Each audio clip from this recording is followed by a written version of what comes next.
Hello students, so in today's video we are going to learn name reactions from chapter 11. Now this is from alcohols,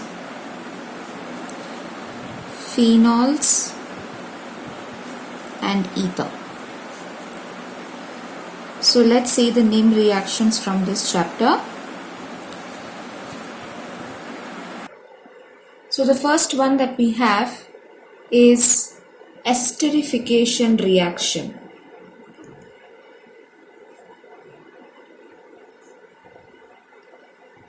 So basically in this reaction we're trying to prepare an ester just as the name suggests. So let's see how to write down the equation for this.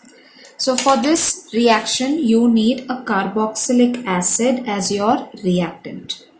So I'm just taking a general formula of a carboxylic acid plus an alcohol. So I've taken an alcohol and a carboxylic acid with a general formula. Now this reaction is catalyzed in the presence of concentrated H2SO4. So I'll also mention that concentrated H2SO4. Now for this reaction, water molecule will be eliminated out. OH from carboxylic acid and H from alcohol is eliminated out. So I'll draw a box here. Oxygen from the alcohol will be directly linked to the carbon of the carboxylic acid to form ester. So this R group, C double bond O, this carbon is directly linked to the oxygen from alcohol to form ester. The entire water molecule here is eliminated out. Now this is esterification reaction. So say for example I'm going to take instead of an R group, I'm taking CH3, and instead of R dash, say I'm taking another group like C2H5. So let's see how the reaction is happening. So this with OH and a C2H5, ethyl alcohol and acetic acid.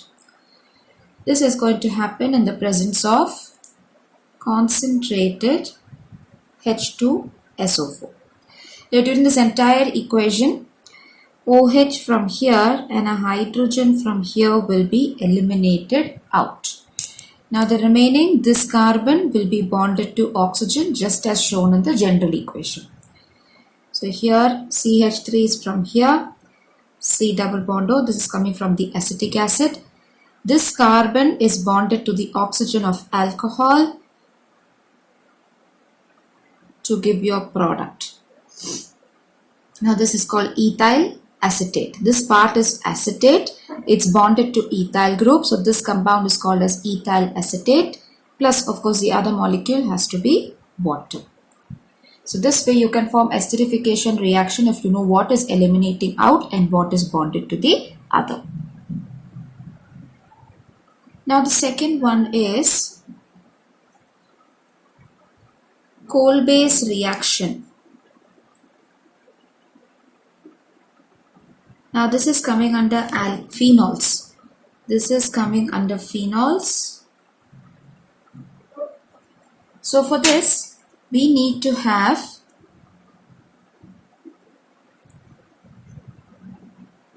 a sodium phenoxide. This is a starting reagent plus carbon dioxide. So we have sodium phenoxide plus carbon dioxide at a particular temperature and pressure. So here we have 413 Kelvin at 6 to 7 atmospheric pressure.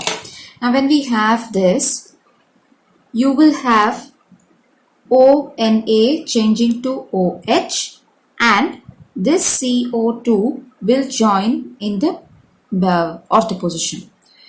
So here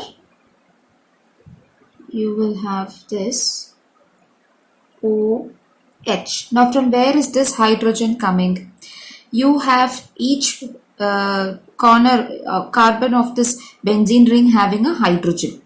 And when CO2 is going to sit in the ortho position, this hydrogen is replaced here. And this sodium will be bonded to COO. So here you will have COO Na. So the hydrogen that was originally here is moved here, and the Na that was bonded to oxygen is bonded here, and this is your CO2 molecule. That's your first step. Now the second step is you can't have this as a salt, it needs to be neutralized. So to this I'm going to add HCl, acidic condition. Now when I add acidic condition to this, I will have my product formed, benzene ring, OH will remain the same, COO minus will pick up hydrogen from here and form COOH. Chlorine, which is negative, picks up the positive Na to give NaCl. So this is going to be the product from coal-base reaction, and this is called as salicylic acid. OH and COH on a benzene ring at ortho position to each other is called salicylic acid. And the same compound here, the hydrogen from the acid is replaced with Na. So this is called as sodium salicylate. So it's just a change in the positive center on COH will give a different name. So that's our second equation. Now the third one is Rhema-Tiemann reaction. Now this is also coming under phenols. This also comes under phenols. Now Rhema-Tiemann reaction is going to involve a series of steps just to make you understand. So first, since we're starting with phenols, let's take phenol plus sodium hydroxide, and this is going to be in the presence of CHCl3. So this is going to be our compounds, and this is going to happen at a particular temperature. Now instead of by hearting as to what is going to happen or what is the product form, let's see what each reagent will do to phenol. Now when you have NaOH with the phenol, phenol is acidic, NaOH is more basic. So what happens here is this OH minus will extract the hydrogen. That's the basic function of a base. Now what happens to this Na? Since O minus is here, this Na is going to the oxygen to form ONA there. So the function of NaOH is taken care of. But what happens to CHCl3? At the ortho position, we all know phenol is orthopara directing group. So here at ortho position, you have a hydrogen. That hydrogen is going to be replaced with the entire positive center in CHCl3. How? Chlorine is negative. That negative will pick up the hydrogen from here and move out as HCl. What is the remaining here? CHCl2. That will go in the ortho position, CHCl2. Now what are your byproducts in this particular equation? One is this OH minus picked up this hydrogen to give water. The second one is you had a hydrogen here in benzene ring.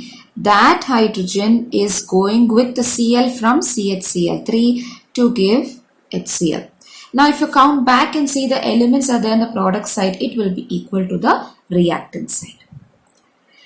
Now we'll use this reactant, this product, and do further reaction. So I'll just write down that product here.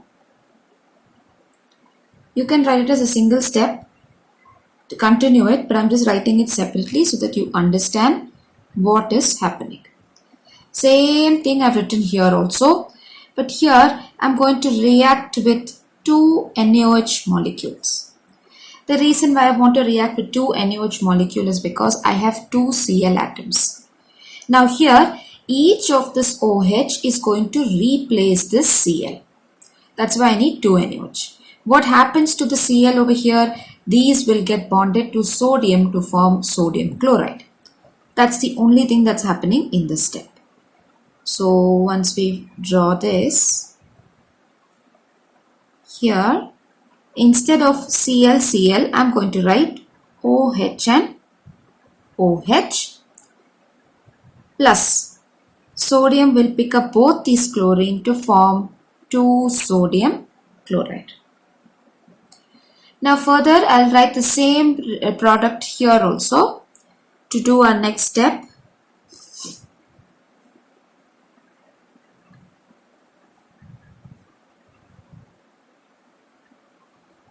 Now, in this step, what happens here is we have OH and we have hydrogen. This is going to form water molecule. Now, when it forms water molecule, what will happen? This OH will pick up the hydrogen and you will form a double bond over here. So, here ONA remains the same. In this case, this hydrogen will remain there. Since this hydrogen is going out as water molecule formation, a double bond will form with this oxygen here. So what kind of a functional group am I trying to form in this case? An aldehyde. So now my main purpose was to add this aldehyde at ortho position. I can't randomly add it. I have to go through these series of steps only. I still haven't finished because I have an ionic form here. So what do I do there? The last one is just like how you did in cold base reaction. The last step here is adding water to neutralize that positive negative ion. Same thing here also. So here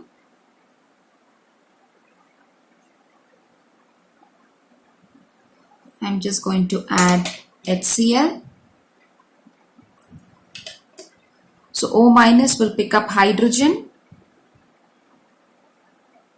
and it will form OH. C double bond OH will remain the same.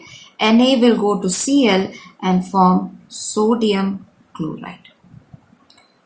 So here the previous process was to prepare salicylic acid. This acid is replaced with aldehyde to form salicylaldehyde. So both of these are from phenols. One method is to prepare salicylic acid. The other one is to prepare salicylaldehyde. Now the fourth one here is named reaction Williamson's ether synthesis. Williamson's ether synthesis. Now this is coming under ether. We have three functional groups in this chapter: alcohols, phenols and ether. The third one it comes under ether. This is to prepare an ether. So here when you are trying to prepare an ether, we'll take the general formula, which is if you had ROH, it will become alcohol. But when the H in an alcohol is replaced with sodium, it will become sodium alkoxide. Now this sodium alkoxide is treated with alkyl halide. Now when you treat it like this, sodium is the positive center, halogen is the negative center. So they both will form sodium halide. Now this oxygen being the negative center is bonding to the positive center in the alkyl halide to form an ether. So this way it's a very simple exchange of positive and negative center to form an ether. So let's take an example here.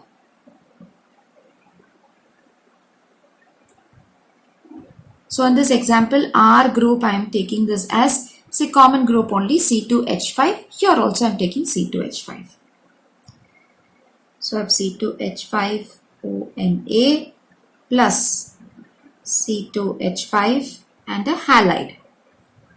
Now here Na will pick up halogen to form NaCl plus C2H5O. O is the negative center. This C2H5 here is the positive center. Oxygen will be directly bonded to the carbon. So I'll write C2H5O and C2H5O. So here I'm trying to form diethyl ether, and that is how I'm going to get Williamson's ether synthesis. Now when you have all these reactions under Williamson's ether synthesis taking place, the nature of an alkyl halide is more important. So here, when you're having an alkyl halide, take your alkyl halide as primary or secondary. That's more important. The reason is because when you take a tertiary alkyl halide, they will undergo elimination reaction. Tertiary alkyl halide undergo elimination reaction. They will not form ether. So that's why whenever we do Williamson's ether synthesis, you can take a primary or a secondary alkyl halide, but not a tertiary alkyl halide, because tertiary alkyl halide will undergo elimination reaction. So that's why we always prefer to take these type of alkyl halides. So here under this particular chapter, we have only 4 named reactions. The first one is under alcohol. This comes under alcohol. So 1 named reaction under alcohol, 2 under phenol, and 1 under ether. If you have any other suggestions regarding any mechanism to be done, please put it in the comment box and I'll be doing the next video on that. Thank you so much for watching.